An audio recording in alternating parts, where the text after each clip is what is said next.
ये एक ऐसा भिखारी है जो दिन में जगह जगह जाकर भीख मांगता है और शाम को भीख का पैसा इकट्ठा करके उनसे पिज्जा जैसी चीजें खाता है। दरअसल इस भिखारी का नाम भानु है, जो कि आज सड़क पर भीख मांगने आया। लेकिन भानु देखता है तो एक आदमी अपनी कार में बैठकर मजे से पिज्जा खा रहा था। ये देखकर तो मानो भानु के मुंह में पानी आ जाता। लेकिन बेचारा भानु निराश होकर एक ऑटो वाले के पास भीख मांगने जाता है। लेकिन ऑटो वाला भिखारी को भीख देने से मना कर देता है और कहता है, दिन भर से बोहनी नहीं हुई, मैं तुझे भीख कहाँ से दे दूं। तब भिखारी कहता है, सोचो अगर आप जैसे हाथ पैर मेरे पास भी होते तो मैं भीख क्यों मांगता, कोई अच्छा सा काम कर लेता। तब ऑटो वाला भिखारी को कुछ पैसे दे देता है और तभी रोड पर से एक रैली निकल रही थी। ये देखकर भिखारी रैली में चला जाता है और अपने पैरों पर खड़ा होकर नाचने लगता है। यानी कि भानु के हाथ पैर सही सलामत होने पर भी वो भीख मांगता है। अब शाम को भानु भीख मांगने का काम खत्म करके घर लौट रहा था। तभी रास्ते में एक चिंटू नाम का बच्चा भानु को रोक कर कहता है, लगता है आज तो तुम्हारी अच्छी कमाई हुई है। तब भिखारी कहता है, अरे भीख मांगना कोई आसान काम नहीं है। फिर भानु अपने घर आ जाता है। लेकिन तभी एक पिज्जा वाला आता है जो कि कस्टमर को कॉल कर रहा था। तभी भिखारी कहता है, पिज्जा मैंने मंगाया है। मंगाता है और बड़े मजे से पिज्जा खाने लगता है। तभी बगल में बैठा हुआ बच्चा चिंटू भानु से एक स्लाइस पिज्जा मांगता है। लेकिन भिखारी चिंटू को पिज्जा का एक भी पीस नहीं देता है। फिर अगले दिन भिखारी भगवान के सामने प्रार्थना करता है कि लोगों को मेहनत करने की शक्ति देना ताकि मैं उनसे भीख मांग सकूं। और फिर भानु अपने मुंह पर केवले जैसा काला रंग लगाकर भीख मांगने वाला काम करने के लिए तैयार हो जाता है। ये देखकर भानु का पड़ोसी चिढ़ जाता है और अपने बेटे रतन से कहता है, ये भिखारी तैयारी तो ऐसे कर रहा है जैसे कहीं ऑफिस में जा रहा हो, इसलिए बेटा तुम पढ़ाई में खूब मन लगाना ताकि इस भिखारी जैसा ना बनना पड़े। ये सुनकर भिखारी को गुस्सा आ जाता है और वो अपने पड़ोसी से कहता है, तुमने पूरी जिंदगी मेहनत करके मेरा क्या उखाड़ लिया, आखिर हो तो तुम एक भिखारी के ही पड़ोसी। इसके बाद भिखारी हर बार की तरह अपने भीख मांगने वाले अड्डे पर जाकर लेट जाता है। वहीं पास में काम कर रहे मजदूर भिखारी को देखकर कहते हैं, हमने इससे कई बार कहा है कि जब तेरे हाथ पैर ठीक ठाक हैं तो तू मेहनत करके पैसे क्यों नहीं कमाता, लेकिन उसके बस का तो काम करना ही नहीं है। इस पर भिखारी मजदूरों से कहता है, तुम लोग सुबह से इस चौराहे पर खड़े होकर काम की भीख मांगते हो, तब जाकर तुम्हें शाम को कुछ पैसे मिलते हैं और मैं उतना पैसा भीख मांगकर आसानी से कमा लेता हूँ। तो तुम ही बताओ कि किसका काम बेहतर है। इसके बाद रात को भिखारी और चिंटू थिएटर में फिल्म देखने के लिए जाते हैं, जहाँ भानु अपने पैसों से चिंटू को आइसक्रीम खिलाता है और कहता है, अगर तुम्हें मेरे साथ फिल्म देखनी है तो टिकट अपने पैसों से ही खरीदनी होगी। लेकिन चिंटू कहता है, मैं अपना पैसा मूवी देखने में वेस्ट नहीं करूंगा। तब भानु बोला, जब तुम छोटे थे तो मैंने तुम्हें कचरे के डिब्बे में से उठाया और तुम्हारी परवरिश की। अब जब तुम बड़े हो गए तो मुझे ही सही और गलत का पाठ बता रहे हो। यूं कहकर भानु अकेला ही थिएटर में फिल्म देखने के लिए चला जाता है और बेचारा चिंटू रात भर थिएटर के बाहर बैठा रहता है और रोते हुए भगवान से कहता है, मैं जब इतनी मेहनत करता हूँ तब मुझे जाकर कुछ पैसे मिलते हैं और भानु को कुछ देर ही भीख मांगने पर बहुत सारा पैसा मिल जाता है। इसीलिए भगवान कुछ ऐसा कर दो कि भानु को मेरे दाल चावल देखकर उसके मुंह में पानी आए। इसके बाद अगले दिन चिंटू के सोचने पर वैसा ही हो जाता है, क्योंकि आज भिखारी को केवल 1 रुपया ही मिला था। तब चिंटू भिखारी से कहता है, मैं दाल चावल खरीदने जा रहा हूँ, क्या तुम्हें दाल चावल चाहिए? लेकिन भिखारी कहता है, मैं और दाल चावल कभी नहीं खाऊंगा, चाहे भूखा ही रहूंगा। ये सुनकर चिंटू यहाँ से जाने लगता है। थोड़ी ही देर बाद चिंटू देखता है तो एक गाड़ी आकर भानु के पास रुकती है और उस गाड़ी में बैठा हुआ आदमी भिखारी से कहता है, आज हम कई भूखे लोगों को फ्री में खाना खिला रहे हैं। तब भिखारी उससे पूछता है, खाने में पिज्जा है क्या? तब गाड़ी वाला कहता है, हमारे खाने में पिज्जा से बेहतर चीजें हैं, इसलिए तुम हमारे साथ चलो, हम तुम्हें बढ़िया खाना खिलाएंगे। और भिखारी भी गाड़ी वाले के साथ गाड़ी में बैठकर खाना खाने के लिए चला जाता है और यहाँ बेचारा चिंटू इतना सा मुंह लेकर देखता रहता है। अब खाने वाली जगह पर पहुंचकर भिखारी देखता है तो सामने एक बहुत बड़ा महल बना हुआ था, लेकिन सभी भिखारियों को महल से दूर गार्डन में खाना खिलाया जा रहा था। तब भानु मन में सोचता है, काश ऐसे आलीशान महल में रहने का नसीब मुझे भी मिल जाए। इसके बाद सभी भिखारी भरपेट खाना खाते हैं और यहाँ से जाने लगते हैं। लेकिन भानु भिखारी यहाँ से जाने की वजह आलीशान महल में घुस जाता है,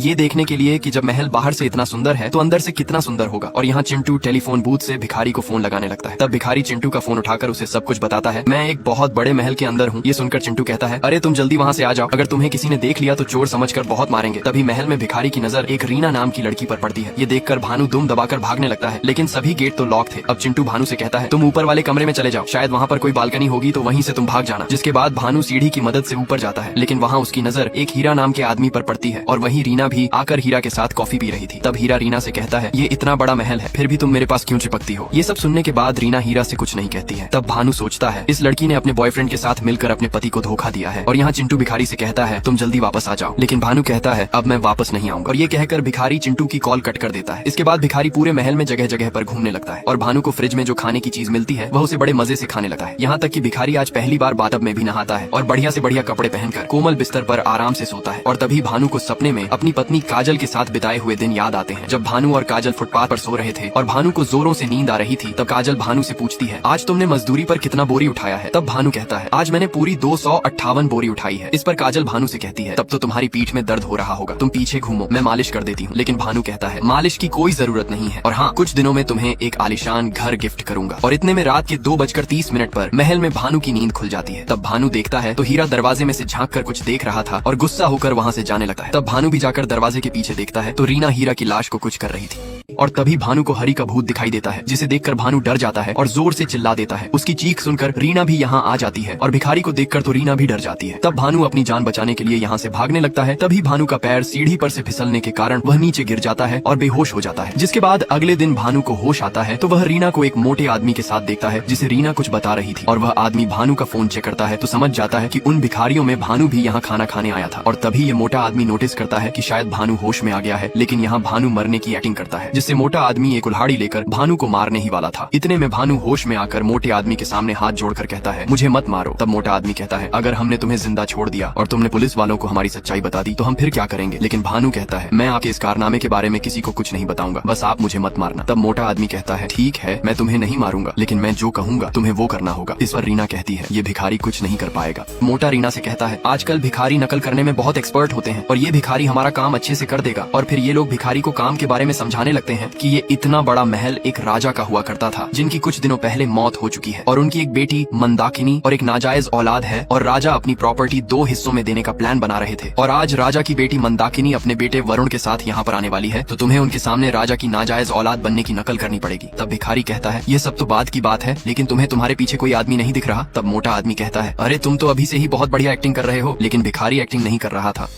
क्योंकि उसे असल में हरि का भूत दिखाई दे रहा था। इसके बाद मोटा आदमी और रीना भानु के बाल वगैरह काट के उसे भिखारी से एक अच्छा आदमी बना देते हैं। लेकिन भिखारी के गले में लटके हुए काले धागे को भानु किसी को हाथ भी नहीं लगाने देता है। अब कुछ देर बाद मंदाकिनी अपने बेटे वरुण के साथ यहाँ पर आ जाती है और भिखारी को समझाने के लिए रीना ने भानु के कान में एक छोटा सा एयरफोन लगा दिया था, ताकि उसे रीना बता सके कि तुम्हें क्या क्या बोलना है। अब मंदाकिनी भिखारी से कहती है, अगर तुम मेरे पिताजी की नाजायज औलाद हो तो तुमने अपने बचपन में 4 पासपोर्ट साइज फोटो बनवाई थी, तो बताओ इनमें से तुम्हारी असली फोटो कौन सी है। तभी हरि का भूत आकर कहता है, ये वाली फोटो मेरे बचपन की है। इसके बाद भिखारी हरि की बताई हुई सही फोटो पर उंगली रख देता है। फिर मंदाकिनी वरुण से कहती है, ठीक है बेटा, तुम पेपर्स पर साइन कर दो। दूसरी तरफ हरि का भूत पागलों की तरह चिल्ला रहा था, ये लोग तुझे पागल बना रहे हैं, पेपर पर साइन मत कर। लेकिन वरुण पेपर पर साइन कर देता है। और फिर हरि खुद भिखारी से कहता है, तुम इन लोगों का साथ कैसे दे सकते हो। लेकिन भिखारी हरि की बातों पर ध्यान नहीं देता है। फिर हरि अपने साथ जो हुआ वो भानु को बताने लगा है, इन लोगों ने मुझे पैसों का लालच देकर इस महल में ले आए और मेरा भी तुम्हारे जैसा मेकअप करके एक्टिंग करने लायक बना दिया। और जब मुझे इन लोगों के काम के बारे में पता चला तो मैंने ज्यादा पैसों की मांग की, जिससे इन लोगों ने मुझे उसी रात खत्म कर दिया। ये सुनकर भिखारी घबरा जाता है और मंदाकिनी के सामने कहता है, मैं तो एक मामूली सा भिखारी हूँ, लेकिन इन लोगों ने मुझे पकड़कर राजा की नाजायज औलाद बना दिया। तब मंदाकिनी को बहुत ज्यादा गुस्सा आता है और वो भानु को चप्पलों से पीटने लगती है और रीना से कहती है, अच्छा हुआ कि इसमें सभी लोगों के सामने मुंह नहीं खोला। तब भिखारी को पता चलता है कि मंदाकिनी ही रीना की माँ है और ये सभी लोग मिले हैं। इसके बाद मोटा आदमी भिखारी से कहता है, यहाँ तो तूने मुंह खोल दिया और अब जो असल में इस प्रॉपर्टी के वारिस हैं वो आने वाले हैं। अगर तूने उनके सामने मुंह खोला तो अपनी जान से चला जाएगा। इसके बाद रात को राजा के सभी वारिस इकट्ठे होते हैं और मोटा आदमी लोगों से कहता है, आप सभी लोगों को 10 से 12 लाख रुपए मिलेंगे।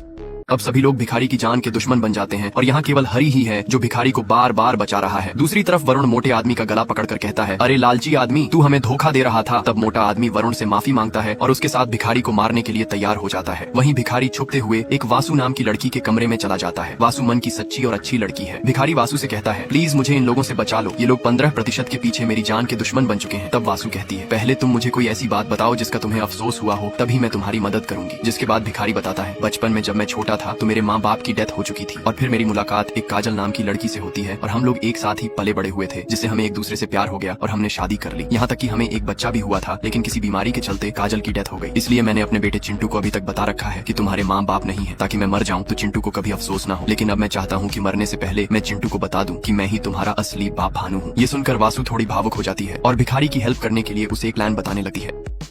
अब भिखारी की बातें सुनकर वासु को उस पर तरस आ जाता है और वासु भिखारी से कहती है, अगर तुम्हें यहाँ से भागना है तो एक ही रास्ता है, मैं यहाँ से सैंडर फेंक दूंगी ताकि सभी लोग आवाज सुनकर मेरे पास इकट्ठे हो जाएं और फिर मैं तुम्हें एक व्हील बॉक्स में डालकर अपने गैराज में ले जाऊंगी। वहाँ से तुम मेरे दादाजी की कार से भाग जाना। दूसरी तरफ कुबेर एक भाला लेकर पर्दे की तरफ फेंकता है। वही भाला मंदाकिनी और उसकी बेटी रीना को लगने वाला था, तो वो कुबेर से कहती है, तू पागल हो गया है क्या। तब कुबेर कहता है, मैं तुम्हें मारने नहीं आया हूँ, तुम पीछे मुड़कर पर्दे की तरफ देखो। मैंने नाजायज औलाद को मार दिया, लेकिन फिर जैसे ही पर्दे को हटाया जाता है तो सभी के होश उड़ जाते हैं और मंदाकिनी तो इतनी जोर से चिल्लाती है कि यहाँ वासु सैंडर फेंकती है तो उस पर किसी का भी ध्यान नहीं जाता है। और फिर पता चलता है कि पर्दे के पीछे मंदाकिनी का बड़ा बेटा वरुण था, जिसे कि कुबेर ने भाला फेंकर खत्म कर दिया। तभी यहाँ पर इन लोगों का बड़ा भाई रुद्र आ जाता है, जो कि इन लोगों से कहता है, शायद वरुण की मौत कुछ देर पहले हो चुकी थी, क्योंकि उसके सिर से बहुत खून बह रहा है। इतने में यहाँ पर वही मोटा आदमी आ जाता है और वो इन लोगों से कहता है, अरे वरुण को किसने मार दिया है, लगता है वो भिखारी बहुत खतरनाक है, हमें उससे बचकर रहना चाहिए। इस फोटो के लिए सब्सक्राइब करें।